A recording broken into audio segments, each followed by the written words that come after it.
नमस्कार, यो एभिन्यूज खबरको संकेत हो। तपाई अहिले एभिन्यूज@2 मा हुनुहुन्छ।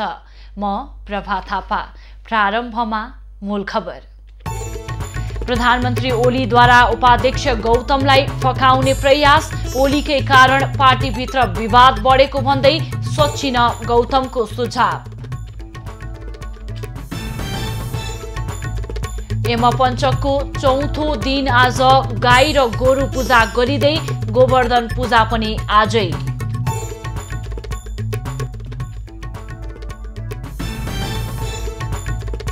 तिहारमा विगतका वर्षभन्दा 5 गुणा कम भाइ मसला आयात, कोरोना संक्रमणका कारण मूल्य पनि 20% कम। अमेरिकी राष्ट्रपति ट्रम्पका समर्थकद्वारा राजधानी वाशिंगटनमा प्रदर्शनका क्रममा ट्रम्प समर्थक र विपक्षी बीच झडप। र नेपाल र बंगलादेश बीचको दोस्रो मैत्रीपूर्ण फुटबल भोलि, नेपाली टोलीका सबै सदस्यको कोरोना रिपोर्ट नेगेटिभ।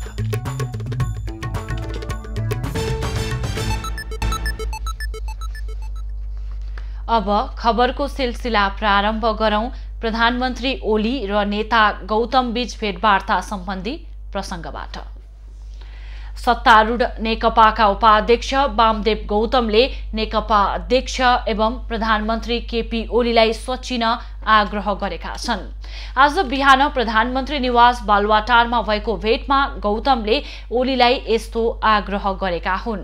करिब 1 घण्टा भएको छलफलमा गौतमले पार्टीभित्रको विवाद उच्च तहमा पुग्नुमा प्रधानमन्त्री ओली नै दोषी रहेकाले अरूलाई आरोप लगाएर उम्किन नपाउने बताएका हुन्। पार्टीभित्रको विवादमा कसरी समाधान गर्ने भन्ने विषयमा छलफल गर्न प्रधानमन्त्री ओलीले गौतमलाई बालुवाटार बोलाएका थिए। पछिल्लो समय ओलीले गौतमलाई उपप्रधानमन्त्री सहित सरकारमा सहभागी हुन आग्रह गरेको सन्दर्भमा दुई जना बीच भेटवार्ता भएको हो। गौतमले भने आफू सरकारमा नआउने जानकारी प्रधानमन्त्री ओलीलाई गराएको बुझिएको छ। यसअघि शुक्रबार पनि प्रधानमन्त्री ओलीले वरिष्ठ नेता माधव नेपाल र गौतमसँग छलफल गरेका थिए। सत्तारूढ नेकपाभित्र केही समयदेखि विवाद चुलिएको छ। पार्टीका दुई अध्यक्ष बीच भएको पत्राचार र आरोप प्रत्यारोपका कारण पार्टी एकता अझ संकटमा परेको अनुमान गरिएको छ। प्रधानमन्त्री केपी ओली यति बेला आफ्नै दलभित्रबाट अप्ठ्यारोमा छन्। पार्टीभित्र अनुकूल अवस्था नभएपछि पछिल्लो समय ओलीले राजीनामाको अस्त्र फाल्ने गरेका छन्। पार्टीभित्र अनुकूल अवस्था नभएपछि पछिल्लो समय ओलीले राजीनामाको अस्त्र फाल्ने गरेका छन्। कार्तिक 19 गते त्रिवी शिक्षण अस्पतालमा भएको एक कार्यक्रममा उनले राजीनामाको अस्त्र फ्याँके। मैले राजीनामा दिनु भनेको देशलाई बर्बादीतिर जान दिनु हो, ओलीको भनाइ थियो। त्यसको एक सातापछि उनी सङ्खुवा सभाको किमाथाङका पुगे। त्यहाँ उनले प्रत्यक्ष निर्वाचित प्रधानमन्त्री भएको शैलीमा म जनताको विश्वासले सरकारमा आएको हो, कसैले राजीनामा माग्दैमा राजीनामा नदिने बताए। भारतीय गुप्तचर संस्था र प्रमुखसँगको भेटपछि ओलीले राजीनामाका प्रसङ्ग बढी ल्याउन थालेका छन्। यद्यपि यो पहिलो भने होइन। गत वैशाखमा भारतको इसारामा आफूलाई हटाउन खोजेको अभिव्यक्ति दिएका थिए। जब उनले विवादास्पद राजनीतिक दल सम्बन्धी अध्यादेश ल्याए, त्यसपछि आफू अप्ठ्यारोमा परेको अनुमानको आधारमा उनले राजीनामाको प्रसङ्ग ल्याएका थिए। सरकार कोभिड-19 संक्रमण नियन्त्रणमा असफल हुँदै गएको छ। संक्रमितको संख्या 2 लाख नागिसकेको छ। मृत्युको आँकडा 1200 नागेको छ। तर समस्याको समाधान कसरी गर्ने भन्दा पनि ओली असफलता लुकाउन राजीनामाको अस्त्र फालेर जनताको भावनासँग खेल्न खोजिरहेका छन्। राजीनामा मागेको भन्ने ओलीको अभिव्यक्तिप्रति अर्का अध्यक्ष पुष्पकमल दाहालले भेटेरै आपत्ति जनाइसकेका छन्। कसैले पनि नउठाएको राजीनामाको कुरा उठाएर ओली आफ्नो असफलता ढाक्न त खोजिरहेका छैनन्। आज यमपञ्चक अर्थात् तिहारको चौथो दिन आज गाई तिहार गाईको पूजाआजा गरी मनाइएको छ। गाईलाई पूजा गर्नाले गाईबाट आमाबाट जस्तै माया पाइने धार्मिक विश्वासका साथ पूजा गरी गाई तिहार मनाइएको हो। हरेक वर्ष तिहारमा गाईको पूजा गर्ने गरिन्छ। यो वर्ष आज नै गोरु तिहार पनि परेको छ। तिथिहरूको खडबडका कारण यो वर्ष गाई र गोरु तिहार एकै दिन परेको छ। हिन्दू धर्मावलम्बीहरूले आज धुमधामका साथ गाईको पूजा गरी गाई तिहार मनाएका छन्। गाई जगत जननी भएकाले पनि हिन्दू संस्कार अनुसार पूजा गर्ने गरिएको सर्वसाधारणहरू बताउँछन्। गाईको दूध गहुँत गोबर पवित्र हुने भएकाले पनि गाईको पूजा गर्ने गरिएको सर्वसाधारणको भनाइ छ।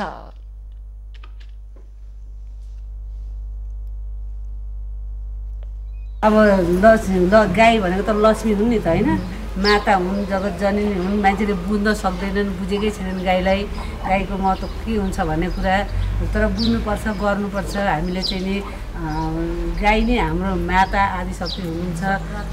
आफ्नो संस्कार छोड्नु हुँदैन, गर्नुपर्छ। अहिलेको महामारीले गर्दा पनि मान्छेहरू कम भएको होला, नभए यहाँ त भिडै हुन्थ्यो। गाईको महत्त्व धेरै छ। गाईको चाहिँ भन्दा गौमूत्रदेखि लिएर सम्पूर्ण कुराहरू भन्दा धार्मिक अनुसार भन्दा हिन्दू धर्ममा चाहिँ धेरै नै अझै यता पवित्र मानिन्छ। गाईलाई चाहिँ भन्दा चाहिँ हिन्दू संस्कारमा चाहिँ माता जगतजननीहरू मानिने हुनाले हामीले चाहिँ भन्दा चाहिँ हरेक वर्ष लक्ष्मी पूजाको दिन हामीले गाईको पूजा गरिन्छ। आधुनिक विज्ञानले समेत स्थानीय गोरस विभिन्न रोगहरूमा अचूक औषधिका रूपमा प्रयोग गर्दा मानव स्वास्थ्यलाई फाइदा पुग्ने भनी अनुसन्धानबाट प्रमाणित गरेपछि गाईको महत्त्व अझ बढेको छ। आज नै 3 बजेपछि गोरु तिहार मनाइँदैछ। आजकै दिन बेलुकी घर घरमा देउ शुभ भनी देउसी खेल्ने गरिन्छ। देउ शुभ भन्ने क्रममा अपभ्रंश भई देउसी भएको नेपाल पञ्चाङ्ग निर्णायक समितिले जनाएको छ। पाल्पाको रामपुर नगरपालिका 6 तातोपानी धाममा निर्माण गरिएको नगर गौशालामा आइतबार गोवर्धन पर्वत स्थापना गरी गाई गोरुसँगै गोवर्धन पूजा गरिएको छ।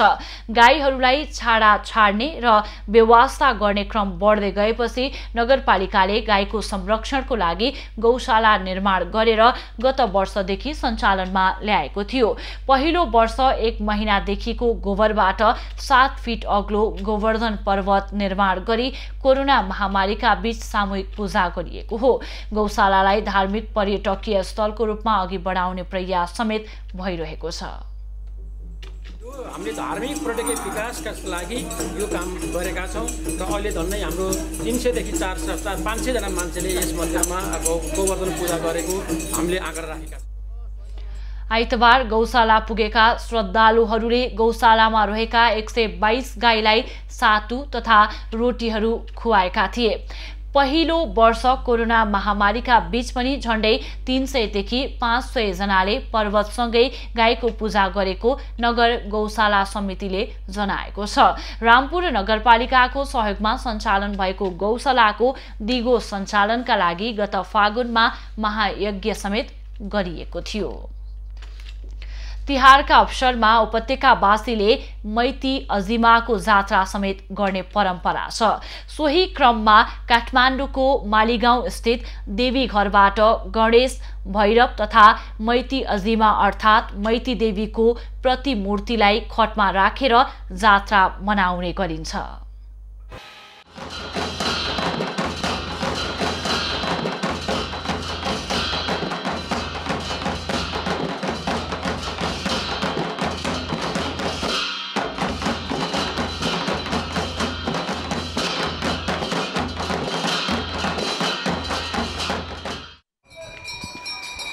कार्तिक कृष्ण त्रयोदशीदेखि कार्तिक शुक्ल द्वितीयासम्म गरी जम्मा 5 दिनसम्म तिहार मनाइन्छ। सामाजिक, धार्मिक, पारिवारिक हिसाबले मनाउने तिहार पर्वमा पशु पंक्षीको पूजाआजा गर्नुका साथै म पूजा अन्तरआत्मालाई पुजी भाइटिका गरी मनाइन्छ।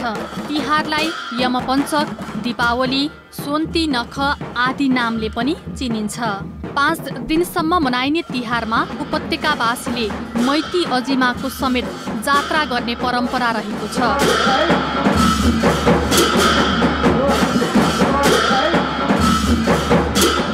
यसै क्रममा कुकुर तिहारको दिन काठमाडौँको मालीगाउँ स्थित देवी घरबाट गणेश, भैरव तथा मैती अजिमा अर्थात् मैती देवीको प्रतिमूर्तिलाई खटमा विराजमान गराई जात्रा गरी मैती देवी मन्दिर पुर्याई मन्दिरभित्रै मूर्तिलाई राखिएको थियो।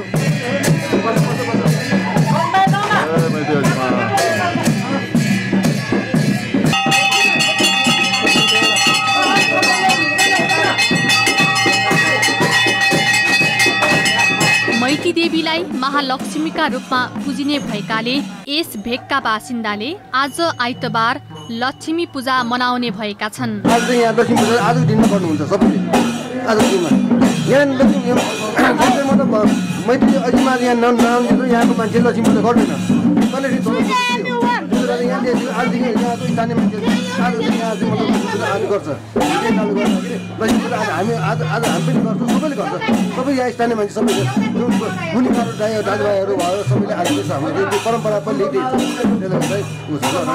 आइतबार दिनभरि भक्तजनहरूद्वारा पूजा आजा पश्चात आजै देवी देवताको मूर्तिलाई पुनः खटमा विराजमान गराई खट जात्रा गरी देवी घर फर्काइने भएको छ। यस पटक महामारीको कारण खट जात्रा गरी नगरको परिक्रमा भने नगरिने गुठियारद्वारा जानकारी दिइएको छ।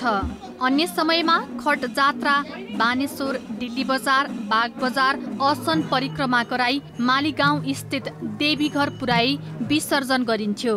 यस पटक खट जात्रा गर्दा देवी घरबाट केही दूरीमै खट जात्रा गरिसकेर 3वटै खटलाई गाडीमा हाली मैती देवी मन्दिरको केही दूरी अगाडि पुर्याइएपछि पुनः गाडीबाट खट ओह्राली पुनः खट जात्रा गरी मैती देवी मन्दिर पुर्याई खट बिसाइएको थियो।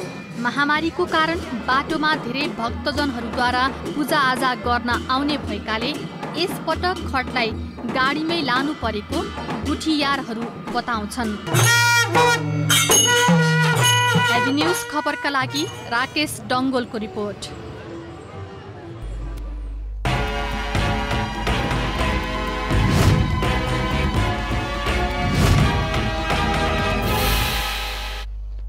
विगत वर्ष जस्तै यो वर्ष पनि म पूजा आज र भोलि गर्न नेवार समुदाय विभाजित भएका छन्। कार्तिक शुक्ल प्रतिपदा अर्थात् आजका दिन यो पर्व मनाउने गरिन्छ। बिहानै नयाँ वर्ष नेपाल सम्मत 1141 को स्वागत गर्दै नेवारहरूले बेलुकी म पूजा गर्ने प्रचलन छ। तर यस वर्ष भने तिथि गडबड भएकाले नेपाल सम्मतको नयाँ वर्षको 1 दिन अघि नै म पूजा परेको छ। तिथि अनुसार पूजा गर्नेले आज र नेपाल सम्मतकै दिन पूजा गर्नेले सोमबार म पूजा गर्न लागेका हुन्।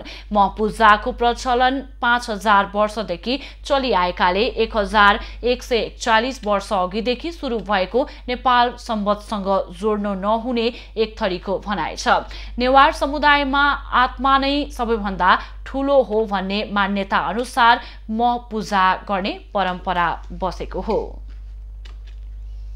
प्रधानमन्त्री केपी ओलीले राष्ट्रको समृद्धि र जनताको सुख प्राप्तिका लागि एकताबद्ध हुन आह्वान गरेका छन्। नेपाल सम्वत 1141 का अवसरमा शुभकामना सन्देश जारी गर्दै उनले एकता मार्फत नै हामी समृद्ध नेपाल, सुखी नेपालीको राष्ट्रिय आकांक्षा पूरा गर्न समर्थ हुने बताएका छन्। सन्देशमा प्रधानमन्त्री ओलीले जननिर्मित संविधानको संस्थागत कार्यान्वयन मार्फत मुलुकलाई विकास र समृद्धिको दिशामा अग्रसर गराइरहेका उल्लेख गर्दै सिङ्गो देश नयाँ संविधान अनुरूपका संरचनागत भौतिक पूर्वाधार र मानवीय विकासका क्षेत्रमा नवनिर्माणको चरणमा प्रवेश गरेको बताएका छन्। सन्देशमा विश्वव्यापी महामारीका रूपमा फैलिएको कोरोना भाइरसबाट बच्न विशेष सतर्कता अपनाउँदै नेपाल सम्वत लगायत पर्व मनाउन विशेष आह्वान गरिएको छ। शंखधर स्वाख्वाले निर्मा डुबेर दासत्वको जीवन बिताइरहेका सर्वसाधारणहरूलाई ऋणबाट मुक्त बनाई स्वतन्त्रता दिलाएको दिनलाई प्राचीन कालदेखि नेपाल सम्वतका रूपमा मनाइदै आएको छ। यस वर्षको भाइटिकाका लागि बिहान 5 देखि साँझ 5 बजेसम्म काठमाडौँको रानीपोखरी स्थित बाल गोपालेश्वरको दर्शन गर्ने व्यवस्था गरिएको छ। काठमाडौँ महानगरपालिका र राष्ट्रिय पुनर्निर्माण प्राधिकरणको सहकार्यमा भाइटिकाका दिनमा मात्रै खुल्ने रानीपोखरीको बीच भागमा रहेको बाल गोपालेश्वर मन्दिर र रानीपोखरीको पनि निर्माण सम्पन्न भएसँगै पहिलो पटक दर्शनको व्यवस्था गरिएको हो। विक्रम सम्वत 2072 वैशाख 12 को गोर्खा भूकम्पले पूर्ण रूपमा क्षति पुर्याएको रानीपोखरी र बाल गोपालेश्वर मन्दिरको पुनर्निर्माणमा हालै सकिएको हो। उक्त स्थानमा दाजुभाइ नभएका दिदीबहिनी र दिदीबहिनी नभएका दाजुभाइ जम्मा भएर भाइटिका लगाउने गर्दछन्। भाइटिकाकै लागि काठमाडौँ महानगरपालिकाले मन्दिर पोखरी सजाउनुका साथै सुरक्षा व्यवस्था पनि मिलाएको छ। भूकम्पपछिका 5 वर्षसम्म हरेक वर्ष बाल गोपालेश्वरको मन्दिरलाई पोखरीको बाहिरी भागमा राखी दर्शनको व्यवस्था गरिएको थियो। 5 वर्षपछि दर्शनार्थीले यस वर्ष मन्दिरभित्र नै प्रवेश गरी पूजाआजा गर्न पाउने भएका छन्। हरेक वर्ष भाइटिकाका लागि मात्र यो मन्दिर दर्शनका लागि खुला हुने गरेको छ। यो वर्षको तिहारमा विगतका वर्षमा भन्दा 5 गुणा कम भाइ मसला आयात भएको छ। अघिल्ला वर्षहरूमा झण्डै 6 अर्बको भाइ मसला आयात हुने गरेकोमा यो वर्ष तिहारमा 1 अर्ब रुपैयाँ बराबरको भाइ मसला मात्रै नेपाल भित्रिएको हो। नेपाल खुद्रा व्यापार सङ्घका अनुसार कोरोना भाइरस संक्रमणका कारण यो वर्ष भाइ मसलाको कारोबार र आयात दुवै घटेको छ। यो वर्ष कारोबार पनि आधा नै घटेको व्यापारीहरूको भनाइ छ। आयात कम भए पनि यो वर्ष भाइ मसलाको मूल्य भने घटेको छैन। कोरोना संक्रमणका कारण यो वर्ष भाइ मसलाको मूल्य 20% कम भएको व्यापारीले बताएका छन्। भाइ मसलामा प्रयोग हुने सामग्री मध्ये 85% भन्दा धेरै विदेशबाट आउने गर्दछ। विशेष गरी भारत, चीन, इन्डोनेसिया लगायत देशबाट तिहारका सामग्री भित्रने गर्दछन्। हिन्दू परम्परा अनुसार तिहारको 5औं दिनमा पर्ने भाइटिकामा काजु, किसमिस, ओखर, नरिवल, बदाम, पेस्ता, मखना, छोकडा, ल्वाङ सुखिमेल लगायतका भाइ मसला अनिवार्य हुन्छ। दीपावलीको अवसरमा ऊर्जा, जलस्रोत तथा सिंचाई मन्त्री वर्षमान पुन नेपाल विद्युत प्राधिकरणको सिउछाटार स्थित भार प्रेषण केन्द्र पुगेर देशभरि विद्युत आपूर्तिको अवस्थाका बारेमा निरीक्षण गरेका छन्।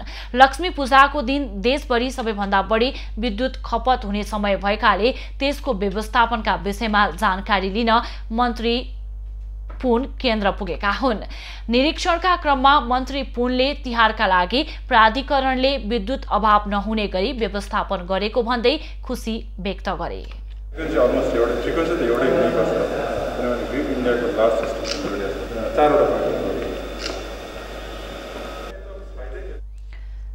प्राधिकरणका कायम मुकायम कार्यकारी निर्देशक हितेन्द्र देव साखेले यो वर्ष बढीमा 1100 मेगावाट विद्युत खपत हुने बताए। अब देशभरि कुनै पनि प्रकारको लोड सेडिङ हुने अवस्था नभएको उल्लेख गर्दै गुणस्तर बढाउन र निर्माणको काम गर्दा केही समय समस्या आउन सक्ने उनको भनाइ थियो।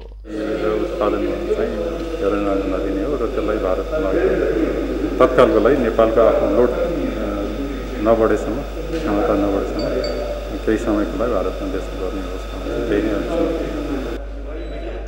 उपत्यका सहित देशका मुख्य शहरी क्षेत्रमा झिलिमिली बत्तीका कारण लक्ष्मी पूजाको समयमा विद्युत माग अत्यधिक हुन्छ। भार प्रेषण केन्द्रले देशभरको विद्युत आपूर्ति, माग र वितरणको व्यवस्थापनको काम गर्दछ। खबरको सिलसिला अझै जारी छ, हामीसँगै रहनुहोला। अब बाँकी खबर। कोरोना भाइरस संक्रमणबाट नेपालमा थप 4 जनाको मृत्यु भएको छ। कञ्चनपुर, कैलाली, रूपन्देही र झापामा एक जनाको मृत्यु भएको हो।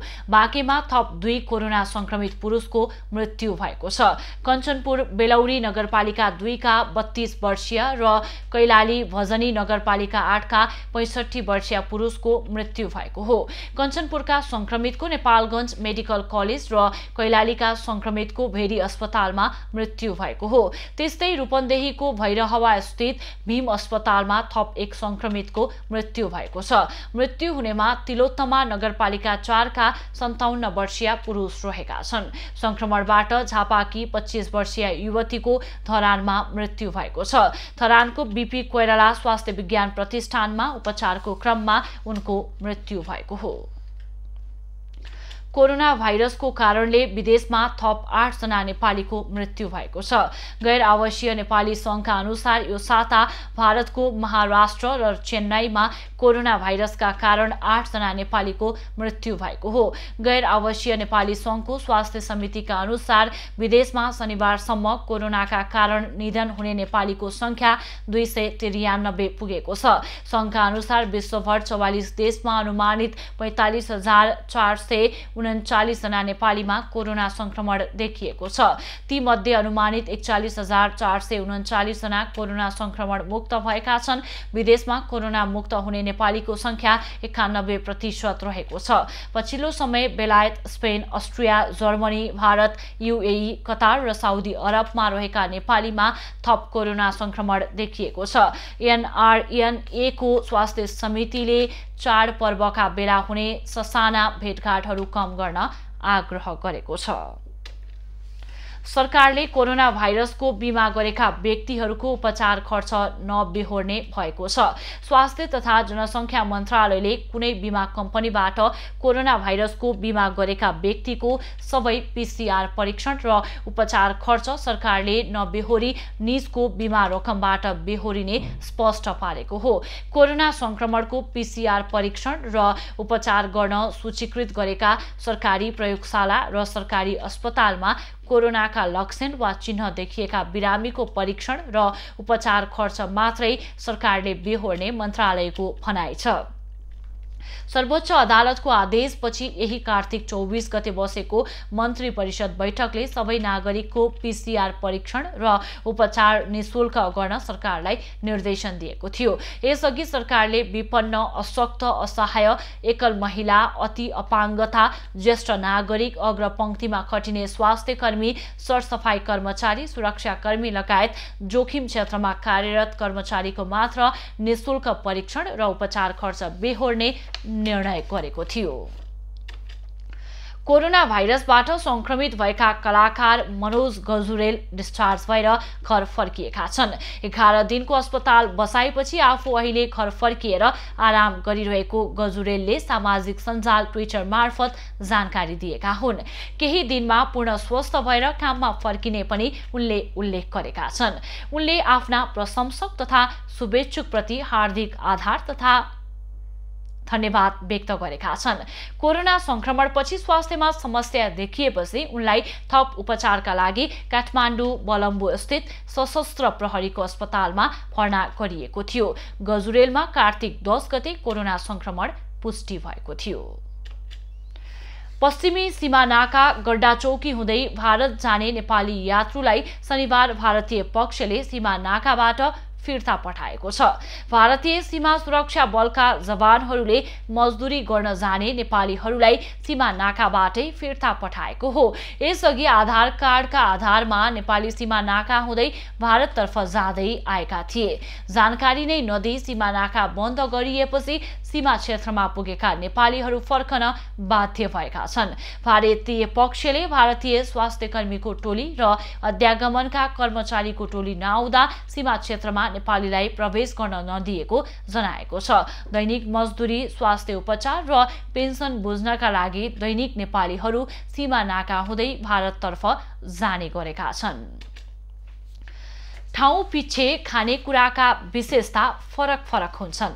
तिनै खानाका परिकारले ठाउँको समेत पहिचान दिएको हुन्छ। नेपालगञ्जमा पनि यस्तै खानेकुराको विशेषताले परिचित छ। नेपालगञ्जमा पाउने खानाका केही परिकारले मानिसहरूलाई सजिलै आकर्षण गरेको छ।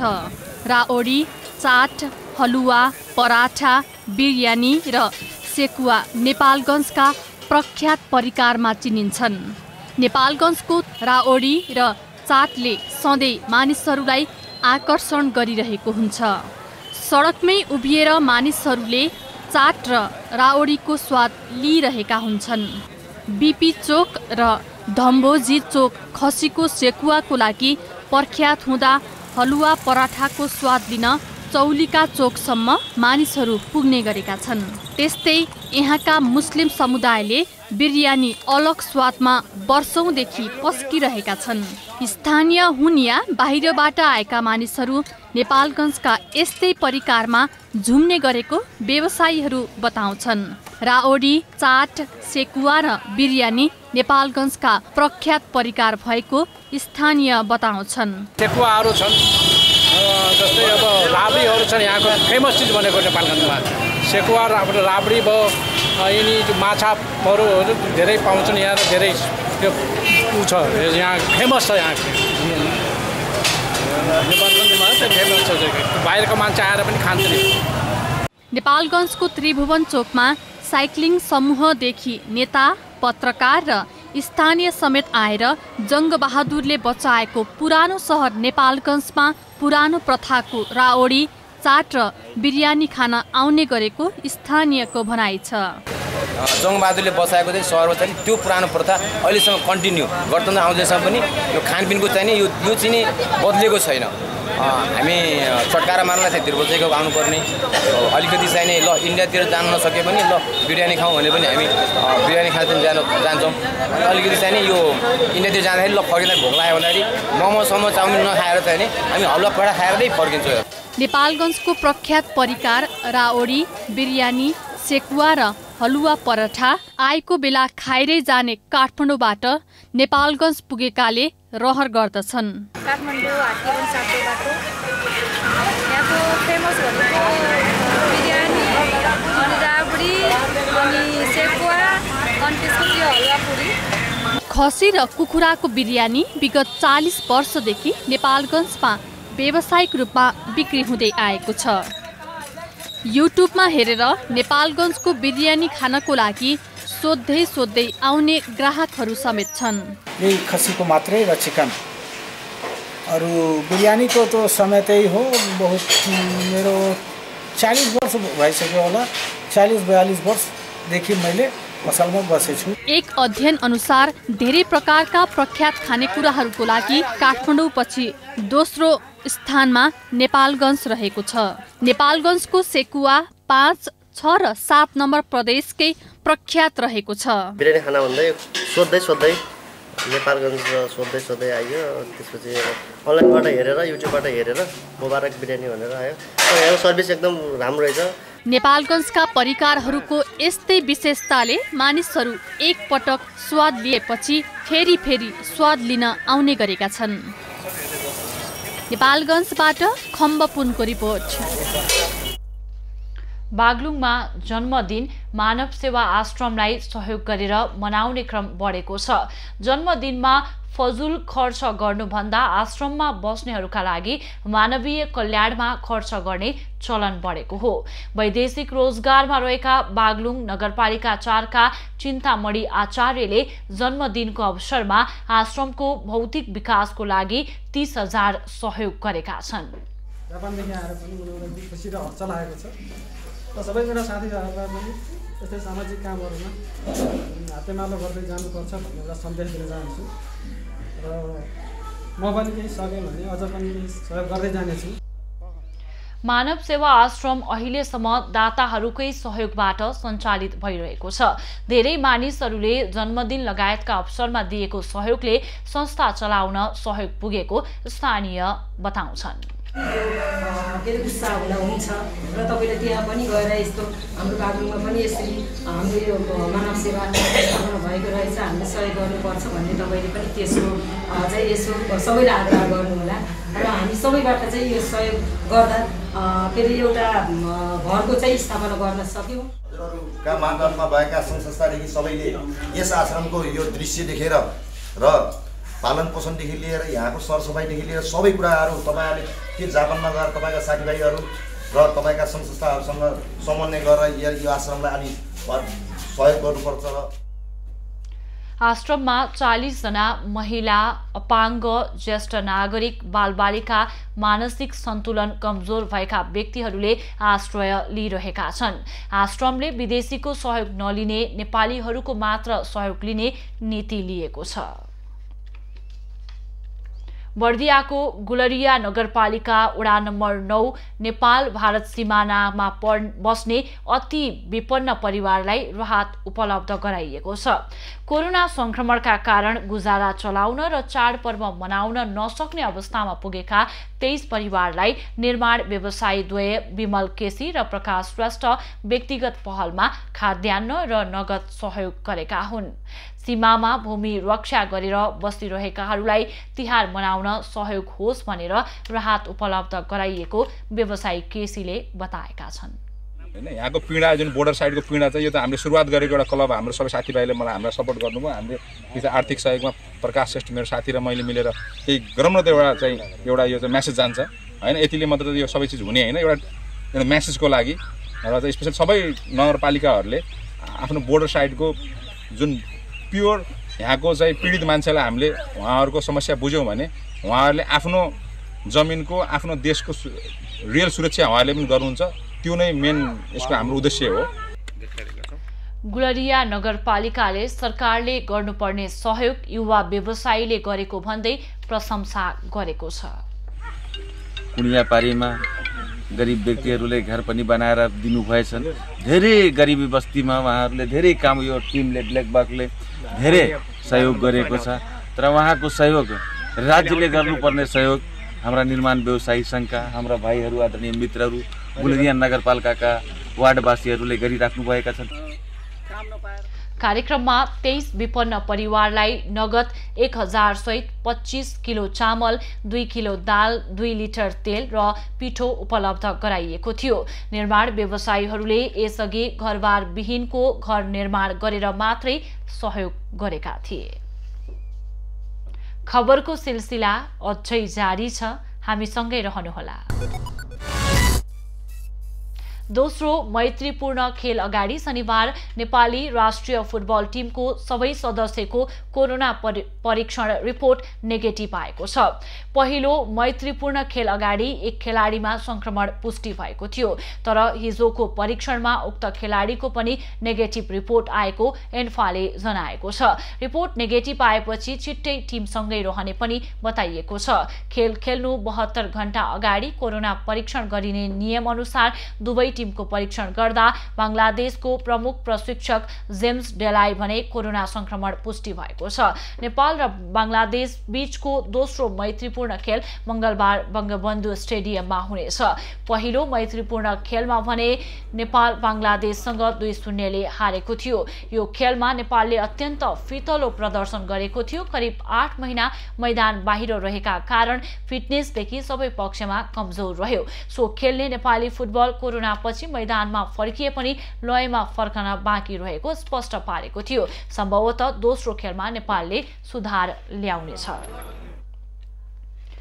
डिफेन्डिङ च्याम्पियन पोर्चुगललाई 1-0 ले हराउँदै फ्रान्स युएफा नेसन्स लिगको सेमिफाइनलमा प्रवेश गर्न सफल भएको छ। यो हारमा पोर्चुगल भने प्रतियोगिताबाट बाहिरिएको छ। विश्व विजेता फ्रान्स र पोर्चुगल बीचको पहिलो हाफ गोल रहित बराबरीमा सकियो, तर 53 मिनेटमा फ्रान्सका लागि एन्गोलो कान्टेले गरेको गोल नै निर्णायक बन्यो। पोर्चुगललाई 1-0 ले हराउँदै शीर्ष स्थानमा रहँदै फ्रान्सले सेमिफाइनलमा स्थान बनाएको छ। फ्रान्ससँग 13 अङ्क छ भने पोर्चुगलसँग 10 अङ्क रहेको छ। यही समूहको अर्को खेलमा स्विडेनले क्रोएसियालाई 2-1 गोलले हराएको छ। क्रोएसिया र स्विडेनसँग समान 3-3 अङ्क रहेको छ। अङ्क तालिकाको पुछारमा रहने राष्ट्र रेलिगेसनमा पर्नेछ। अर्को खेलमा सर्जियो रामोसले 2 पेनाल्टी प्रहार चुकाउँदा स्पेन स्विजरल्यान्डसँग 1-1 गोलको बराबरीमा रोकिएको छ। स्पेनका लागि सर्वाधिक 177औं खेल खेल्दै कीर्तिमान बनाएको खेलमा रामोसले बिर्सन लायक बिर्सन लायक प्रदर्शन गरे। खेलमा उनले 2वटा पेनाल्टी मिस गरेका हुन्। रियल मैड्रिड र स्पेनबाट यसअघि 25 पेनाल्टी एकपटक पनि मिस नगरेका रामोसले यो खेलमा भने 2 पटक पेनाल्टी प्रहार चुकाएका छन्। स्विजरल्यान्डका लागि रेमो फ्लोररले 1 गोल गरे। खेल सकिन 1 मिनेट बाँकी छँदा स्पेनका लागि जेरार्ड मोरेनोले गोल गरेका छन्। बराबरीले स्पेनको सेमिफाइनलमा पुग्ने सम्भावना भने कायमै रहेको छ।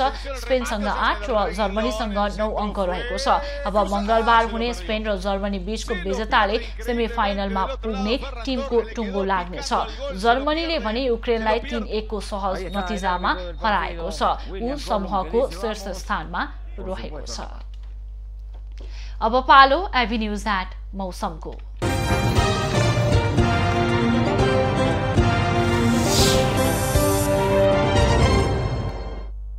यति बेला देशको कर्णाली र सुदूरपश्चिम प्रदेशका भूभागमा आंशिकदेखि सामान्य बदली तथा बाँकी भूभागमा मौसम सामान्यतया सफा रहेको छ। अपराह्न कर्णाली र सुदूरपश्चिम प्रदेशमा आंशिकदेखि सामान्य बदली तथा बाँकी प्रदेशका पहाडी भूभागमा आंशिक बदली रही अन्य भूभागमा मौसम सामान्यतया सफा रहने जल तथा मौसम पूर्वानुमान महाशाखाले जनाएको छ। काठमाडौँ उपत्यकाको आजको अधिकतम तापक्रम 25 डिग्री सेल्सियस र न्यूनतम तापक्रम 8 डिग्री सेल्सियस बीच रहने अनुमान गरिएको छ। आज सूर्योदय बिहान 6:24 भयो भने सूर्यास्त साँझ 5:11 हुनेछ। आज देशभरको मौसम कस्तो रहला त हेरौं देशका विभिन्न स्थानको अनुमानित मौसमी अवस्था।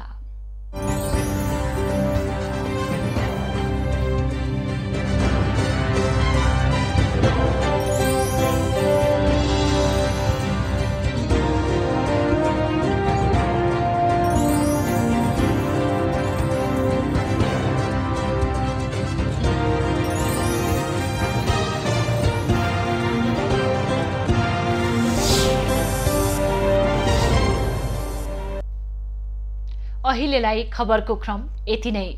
एभिन्यूज खबरका यी सहित अन्य विस्तृत खबरका लागि www.avenews.tv लगअन गर्न सक्नुहुनेछ। युट्युब, फेसबुक र ट्विटरमा पनि हामीलाई फलो गर्न सकिनेछ। खबर भित्रको खबरका लागि हेर्दै रहनुहोला एभिन्यूज खबर। नमस्कार।